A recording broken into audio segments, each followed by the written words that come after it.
Hey everybody, thank you for clicking in. I wanted to share this quick video on Nissans that have shut down. You've replaced sensors, they won't start. This thing actually is going to be kind of a simple fix once I figured it out, but I did all that. Let me show you the video real quick. Let me flip the camera around.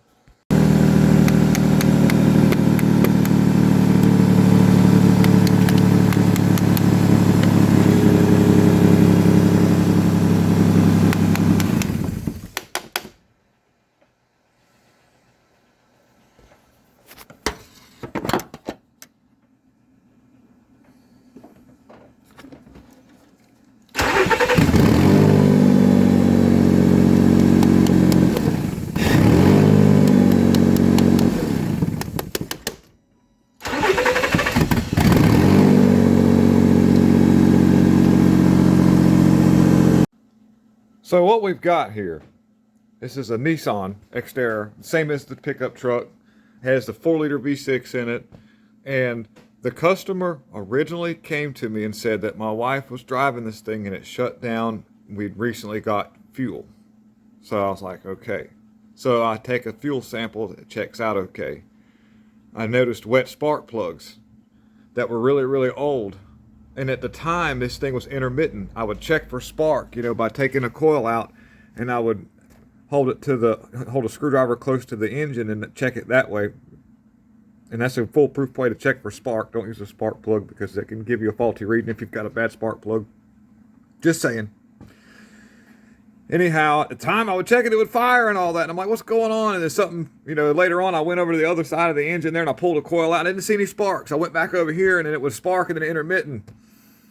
And just to tell you what it is, so I don't talk you to death, so you'll know what it is. What caused this thing was this IPDM module. Okay, now I'm gonna talk you to death. If you want to, that's it. That'll fix this thing. But I may try to repair this thing.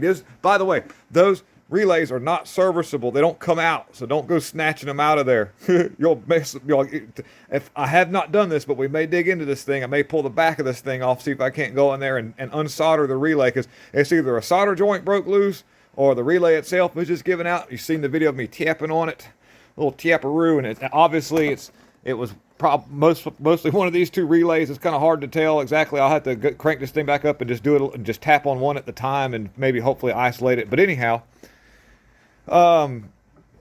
originally I'm like, okay, crank sensor's bad, put a crank sensor in it, didn't fix it. I'm like, well, camshaft sensors on these things are crazy, so I put a camshaft sensor in it, okay. And the reason why I heard it so loud is just because I wanted, with fouled plugs and the way it would almost start up every time, I was like, wow, what if there happened to just some strange phenomenon that catalytic converters kind of did something weird. So I just took the O2 sensors out just to let it breathe a little bit. So that was just, they didn't cost anything, and it was easy to get to because I had to take them inner fenders out to get the crank sensor and cam sensors. That's at the back of the engine over here.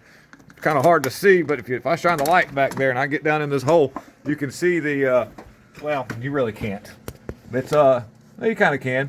You see there's a sensor that's up and down vertical, and if you look behind it, I'm zooming in a little bit. Okay, that right there is one of the cam sensors, and you a little combination of getting it out and then pushing the weird looking thing down and being real careful, but it'll come and snap. Okay, same thing over here. I'll zoom in. But I replace those stupid things just because it seemed like the thing to do. And I know these IPDM modules aren't serviceable, so stroke tools down. But it's in the kind of hard to see in the back. It's on the same general area. Yeah, please forgive me for my. Anyways, it's on the back of the head there. If I can get between this connector right here and this, you should be able to see it. No. Anyways, it's on the right hand back of the head. It's the only sensor back there. 10mm bolt holds it on. Another thing I noticed was the check engine light would flicker and it blink, blink, blink. It never showed me any codes, by the way. And then once it did its blink thing, it would then all my live data. Give it a second here. Focus in, camera. You can see it focusing in now. And when this thing would start, just to give you an idea, when I ran live data, quit, go back. Where it says RPM, would show 0 RPM while turning it over, like it wasn't reading the crank sensor. Sorry about the glare, but what I'm getting at is whenever it would work, I noticed I'd show an RPM signal. and where it was actually reading the crank. And so, that's what I was like, well, crankshaft sensor. So anyways, what it was doing was the ECM is losing power. Whenever I'm cranking the engine, there must be something else that goes on to click in another, and that relay's not responding, which wasn't firing the ECM all the way. And that's why I would do an intermittent almost start. And then at one time it fired up and then shut back down. And as you can see me tapping on the relays is a good indication that we've got something going on, at least we know, in that IPDM module. And that's just something I ran into. Just a couple of things to run you through scenarios of the glary camera. But so I'm not starting it right now, running it, but that was something that I noticed as well. After the flicker of the light, my live data stuff would pop up.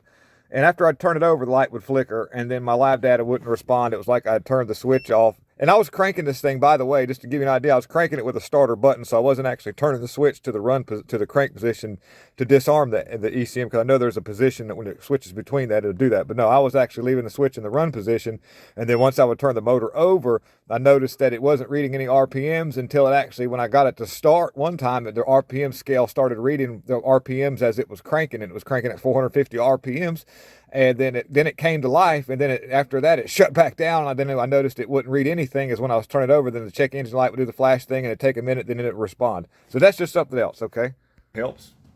Maybe put you in the right direction. Nissan's being the kind of the fun vehicle they are. They're like the Japanese BMW, if you will. Anyhow, please don't forget to hit the like, subscribe, and share if you like what we're doing. And let me know in the comment sections if you like what we're doing, or if you don't like what we're doing. Hey, I'll take it. Let me know what's going on out there. And so, yeah, please do. And thank you so much for watching. Have a wonderful, however long you're alive, forever and ever and ever. And just know that everybody can do things together, work as a team. I'm out.